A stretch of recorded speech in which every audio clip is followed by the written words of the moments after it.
5:41, November 24, 1943.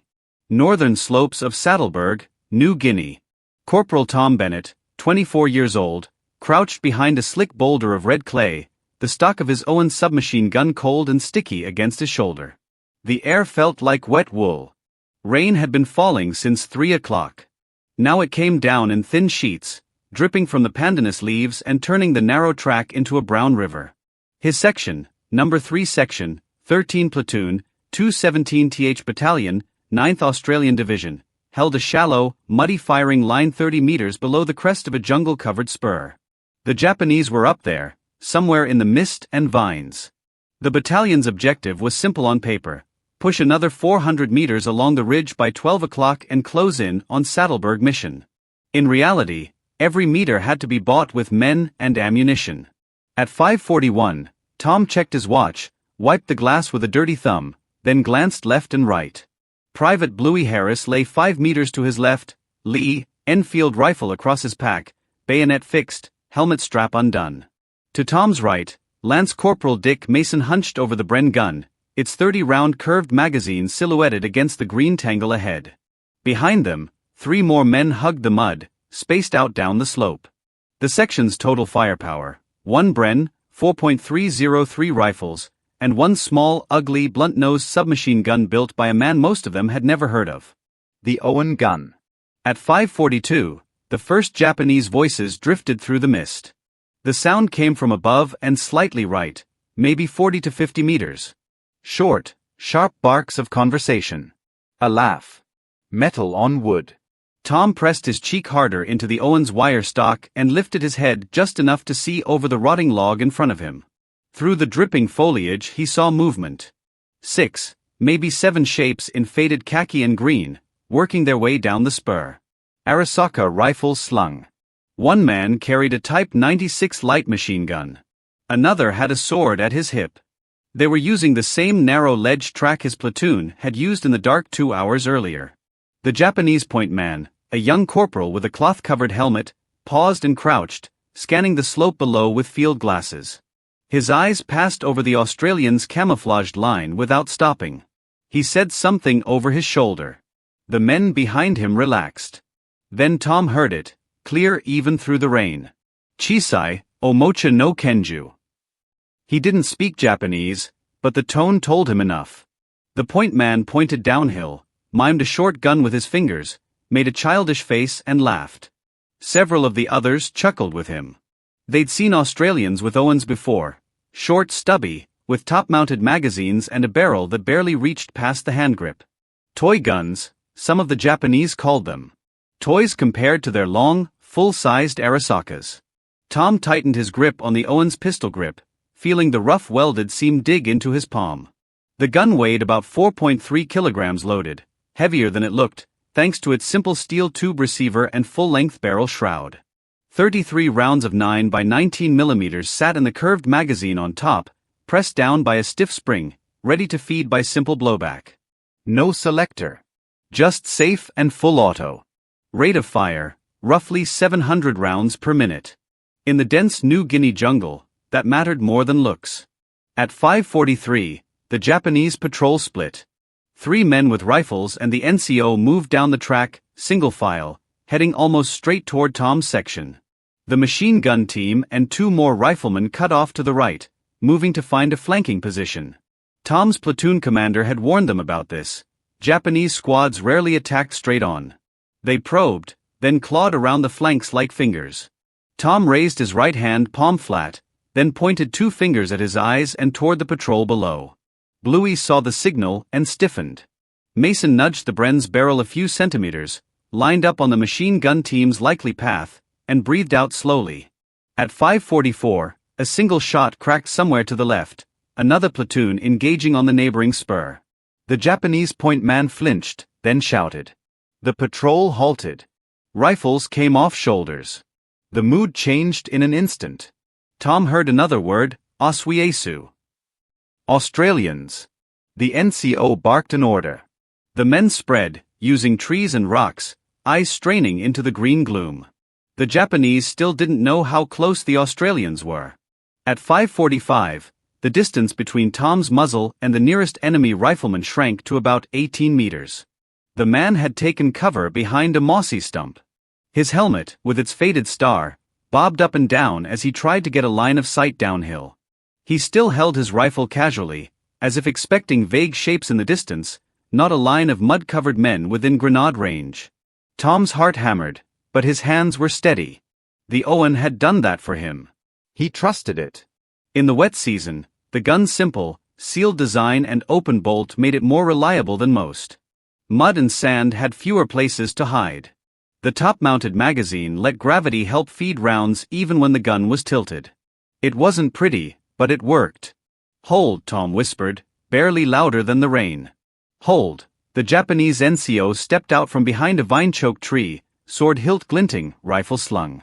He scanned the slope again and began to shout, voice rising as he gestured his men forward. Reassuring them. Urging them to press on. To hunt the Australians hiding below. At 5:46, the first grenade arc would decide who lived and who died. Tom saw the NCO's hand dip toward his pouch. He didn't wait to see the grenade. He exhaled, drove the Owen's barrel toward the densest cluster of bodies, 3 men in a rough line, 20 to 25 meters away, and squeezed the trigger. The jungle exploded. The Owen gun's bolt slammed forward, stripping a 9mm cartridge from the magazine, driving it into the chamber, then stopping against the barrel's breech. The firing pin, fixed in the bolt face, smashed the primer. The first round left the muzzle at around 380 meters per second. The gun climbed in his hands, but not much. The inline stock and slow, steady push of the recoil made it controllable in short bursts. Tom had learned that in weeks of training on a muddy range near Port Moresby. He rode the recoil, throttled the trigger, and walked the muzzle from left to right across the emerging line of figures. 9 rounds. Maybe 10. Less than a second, but long enough. The NCO jerked backward, chest ripped open, his grenade tumbling from limp fingers into the mud. The rifleman beside him spun sideways, legs folding. Another man, still turning to look, collapsed against a tree and slid down, leaving a dark smear on the bark. A fourth went down screaming, clutching his thigh. The men who seconds earlier had laughed about little toy guns, now crumpled in a tight cluster, cut down before any could fire a shot. Tom lifted his finger off the trigger and let the bolt run home on an empty chamber. Smoke and steam bled from the perforated barrel shroud. He blinked rain from his eyes, saw bodies twitching, and heard one final gurgling breath.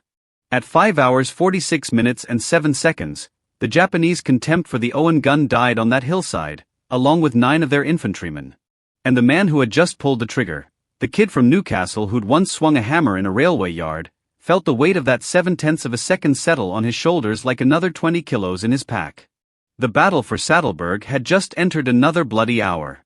And the story of the Owen gun, born from the sketchbook of an obscure Australian tinkerer, had just found its proof in the mud. By 6:10, the immediate attack had broken off. The few surviving Japanese from the patrol had scrambled back up the spur, dragging one wounded man and leaving the dead where they lay. Tom's section held their line, rifles and Bren trained on the treeline, waiting for the next move. The Owen gun lay across Tom's knees as he knelt in his shallow scrape. Mud coated the barrel shroud. Moisture beaded along the magazine housing. He popped the empty magazine out with a firm pull, checked the feed lips, and slid in a fresh one from the canvas pouch on his webbing. The 33-round magazine clicked into place on top, slightly offset to the left. 33 rounds. 9 by 19 millimeters. Against an enemy force numbering in the hundreds on this ridge alone. He glanced at his ammo. 4 more full magazines. 1 partially used. In theory, that was enough for a morning's fighting if he fired in controlled bursts. In practice, it depended on what the Japanese did next. At 6:12, the platoon sergeant slid in beside him, boots squelching in the mud. "Nice work, Tom," the sergeant muttered, eyes fixed upslope. "Heard that from back near the company CP. Sounded like someone kicking over a beehive." Tom didn't answer. The images of bodies jerking under his fire were still too fresh. The sergeant went on. "You just sold a few more Owens, I reckon." Tom snorted once. "They didn't want 'em at first." The sergeant grunted. "Yeah, Army never likes new toys. Until they start killing people. The irony wasn't lost on either of them. The same weapon that Japanese troops had just mocked as a toy had nearly been laughed out of existence by Tom's own side. To understand why that burst at 5:46 mattered, you have to go back 4 years, to a very different place and a very different hour. 23:30, July 29, 1939. A backyard shed in Wollongong, New South Wales. Evelyn Owen was 24, the same age Tom Bennett would be in the New Guinea mud. A shy, mechanically gifted young man, he stood surrounded by metal shavings and cigarette smoke, staring at a crude submachine gun of his own design. It was built from reject .22 caliber barrels and scrap tube. The magazine was a drum made from a section of vacuum cleaner. It wasn't pretty. But it worked. Owen had been fascinated by guns since childhood. He'd read about the American Thompson, the German MP-18, the French MAS designs. He thought he could build something simpler and cheaper, something that didn't need a skilled machinist and a factory the size of a shipyard. In 1939, Australia's military bureaucracy had little interest in submachine guns. The doctrine still favored rifles and light machine guns. Close-quarters automatic fire was a niche requirement, something for specialized troops, if at all. Owen tried to show his prototype to officers at Victoria Barracks in Sydney. According to later accounts, they were polite but dismissive. The weapon was odd. Crude. Nobody had asked for it. An unqualified bush inventor, turning up with a homemade machine pistol, did not impress men trained on British doctrine and British weapons. The gun might have died right there in that shed, if not for chance. On a night in late 1939, Owen, frustrated and distracted, left his prototype leaning against a tree outside a local home. It was found by a manager from Lysott Steelworks, who recognized it as more than a toy. He knew that war in Europe would eventually pull Australia in. He saw that a cheap, simple, easily manufactured submachine gun could be valuable. At 10:03, September 3, 1939, Britain declared war on Germany. Australia followed hours later. Suddenly, the world that had no use for Owen's odd little gun was heading toward total war. By mid-1940, with Japanese expansion looming in the Pacific and British factories overstretched, Australia began to realize it might need indigenous weapons. The Owen design got a second look. It was reworked to fire the 9x19mm cartridge, common to British Sten guns and American pistols, rather than .22 or .32. It was tested against the Thompson and the Sten in jungle-like conditions. The tests were brutal. Weapons were dragged through mud, dunked in sand, soaked in water, then fired. The Owen, with its sealed bolt, vertical pistol grip, and top-mounted magazine, kept running. Thompsons jammed. Stens choked. The Owen shrugged off grime and kept spitting out rounds. In 1941, formal adoption came. The Australian Army ordered production. But production took time. Tooling factories. Training workers. Finding steel in a world where every gram was being turned into ships, tanks, and bullets. By early 1942, when Japan swept down through the Pacific, only a trickle of Owen guns had reached frontline units. For men like Tom, the arrival of the Owen felt like a small miracle. 1320, May 5, 1943. A training range near Port Moresby. Tom first fired an Owen gun under the punishing tropical sun, sweat pouring down his back, shirt plastered to his spine. An instructor from the 7th Division, a man missing 2 fingers, stood beside him. "Owen gun," the instructor said, almost reverently. 9mm 33 in the mag. "You're not bloody Ned Kelly, so don't wave it around. Short bursts. 2 to 3 seconds maximum, or you'll be dry before you hit anything." They started at 25 yards. Tom raised the gun, sighted down the offset top magazine and the simple iron sights, and squeezed the trigger. The bolt cycled. The gun barked. The muzzle rose slightly, but the push was smoother than he'd expected. He fired 3-round bursts at silhouette targets nailed to stakes. The paper men jerked as holes appeared center mass. Weight, about 4 kilograms, plus the loaded magazine. Length, around 810 millimeters.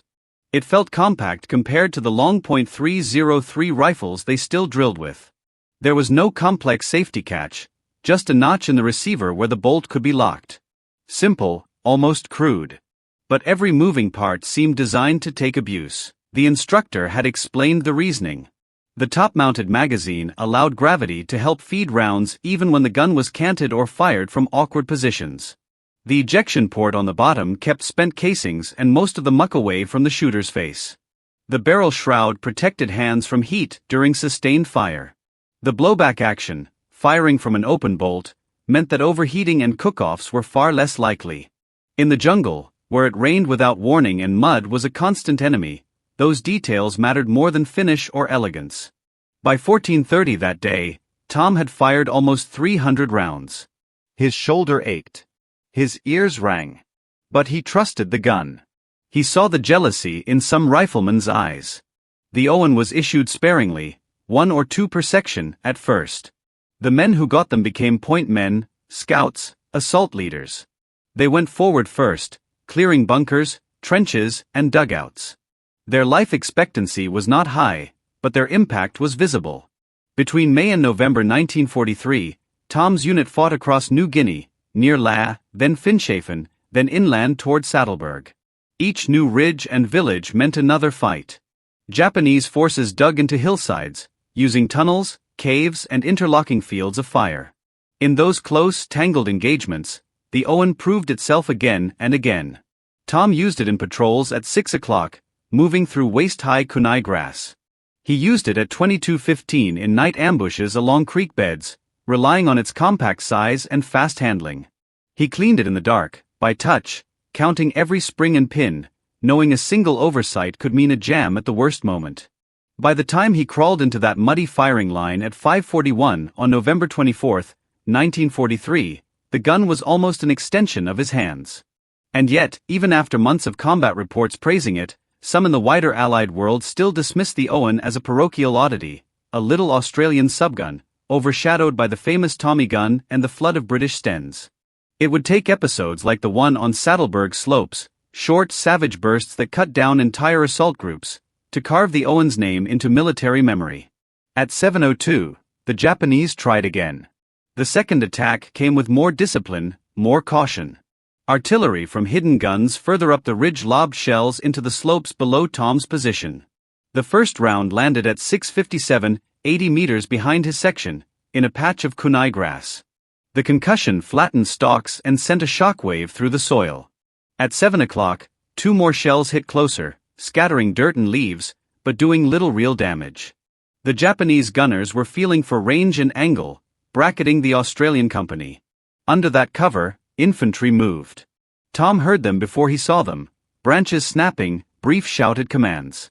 They were using the terrain better now, staying in folds and behind thick tree trunks, advancing by fire and movement. The mocking tone from earlier was gone. At 7:02, a Japanese light machine gun opened up from somewhere high on the right flank, spraying the Australian line with 6.5 mm rounds.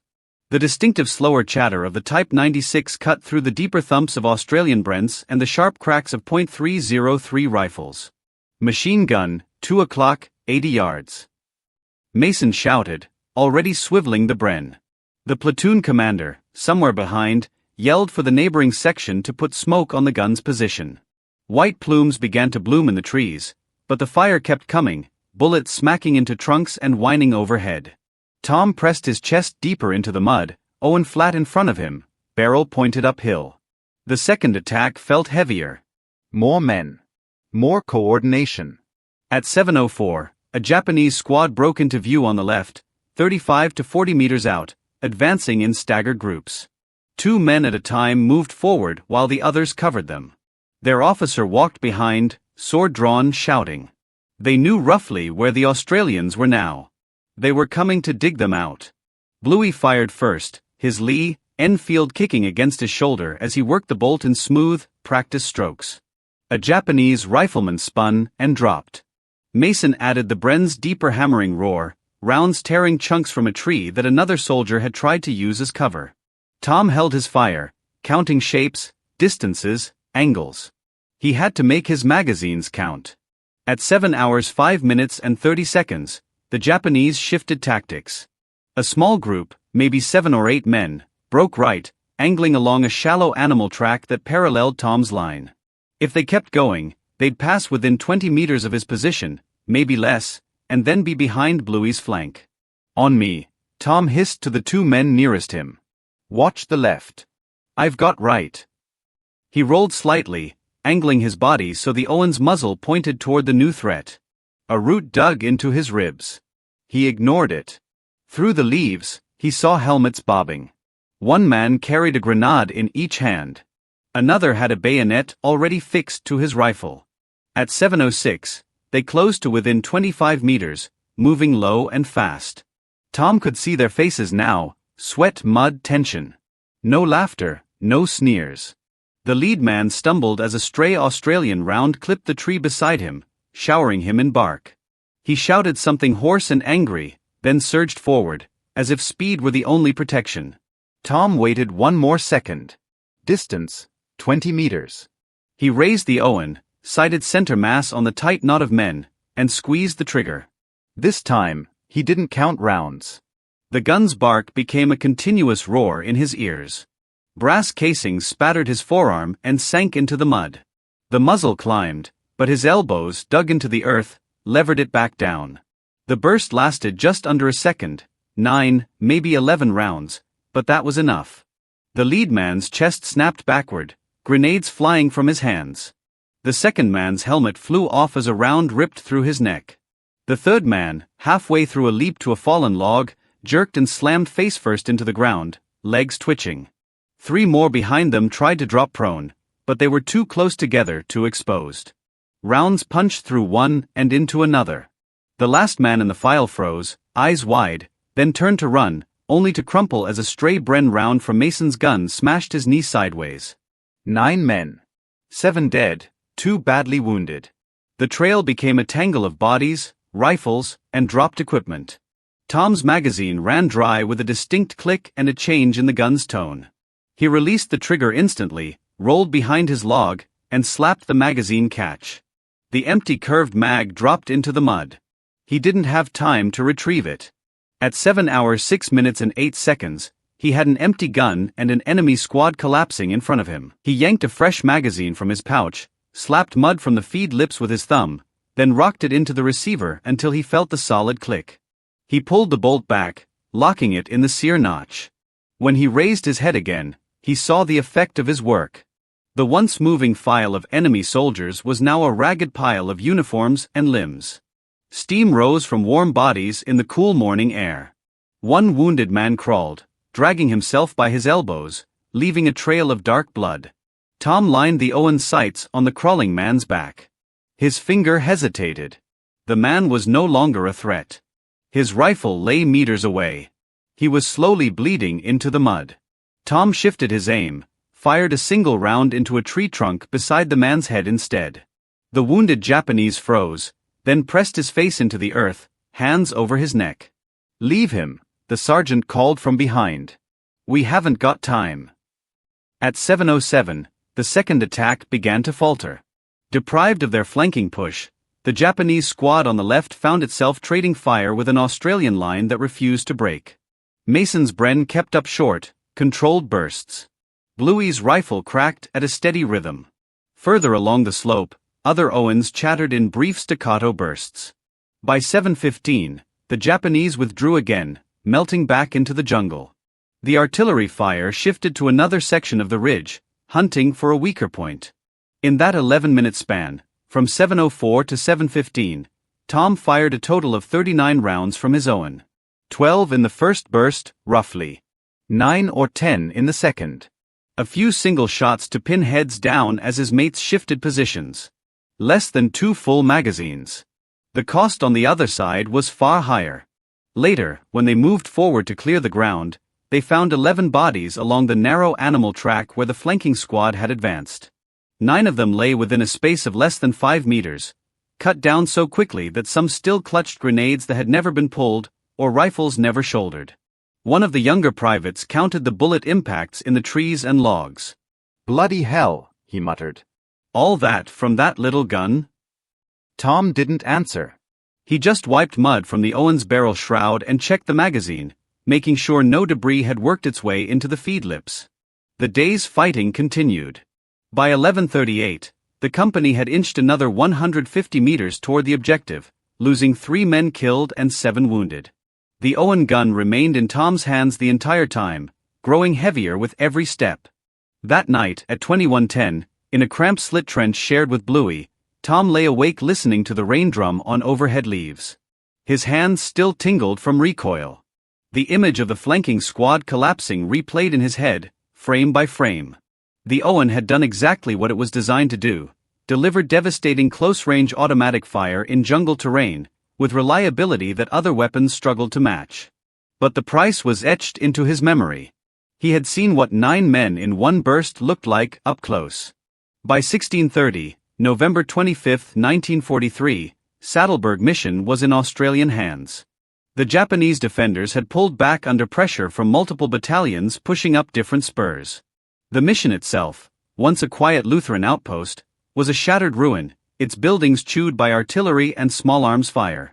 The 217th Battalion, including Tom's company, dug in on the captured heights, bracing for counterattacks that never fully materialized. On November 27, at 9:17, a company parade in a muddy clearing served as a makeshift recognition ceremony. The battalion CO, a tired colonel with 3 days' stubble, mentioned by name several men whose actions had tipped the balance at crucial moments. Corporal Thomas Bennett, he read from a mud-stained sheet. For conspicuous coolness and initiative in the face of repeated enemy attacks on the morning of November 24, and for effective use of his Owen submachine gun in repelling enemy flanking maneuvers. Tom stepped forward, boots sinking into the muck, cheeks burning. He received a firm handshake and a mention in dispatch's recommendation. There was no medal yet. That would take time. But he felt every eye in the clearing on the compact gun slung over his shoulder. In the weeks that followed, as the battalion rotated to a rear area near Finschhafen, Tom found himself called upon to do something new, teach. At 10:45, December 6, 1943, he stood in front of a semicircle of fresh faces, reinforcements from Australia, some barely 19. An Owen rested on an ammunition crate beside him, stripped down into receiver, bolt, barrel, and springs. "This is the Owen gun," he began, voice steady. "You've heard stories about it. Some of them are true. Some aren't. Here's what matters."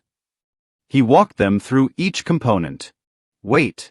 Simple blowback operation.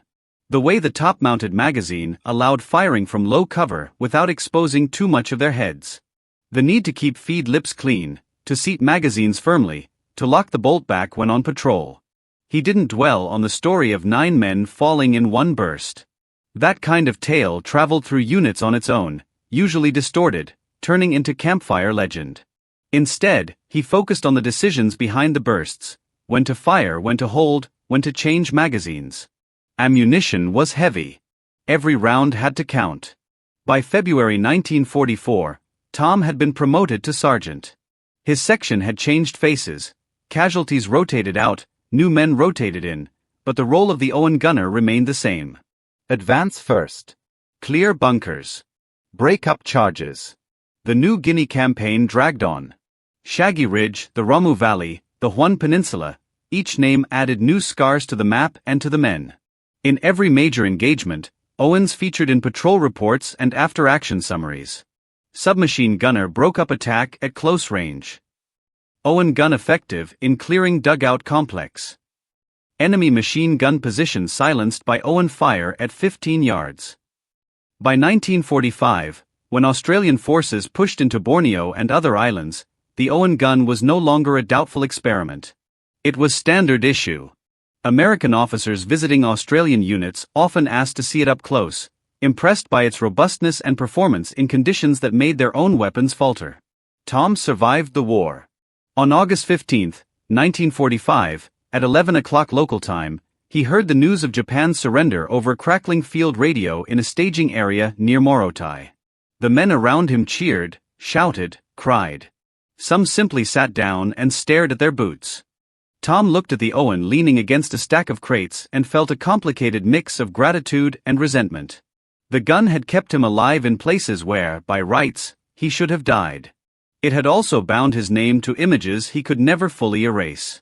Demobilization took months. On March 22, 1946, at 14:30, He stepped off a train in Newcastle, duffel bag on his shoulder, army paybook in his pocket, and a civilian suit that didn't quite fit. The Owen gun stayed behind, turned into an ordnance depot with thousands of others. In civilian life, Tom went back to the rail yards at first.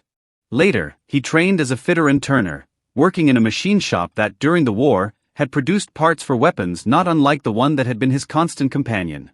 He married in 1949. Had 2 children.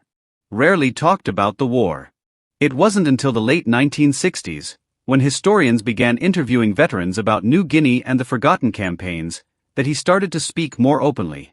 At 1930, June 12, 1968, in a small RSL hall, he sat across from a young researcher with a tape recorder on the table between them.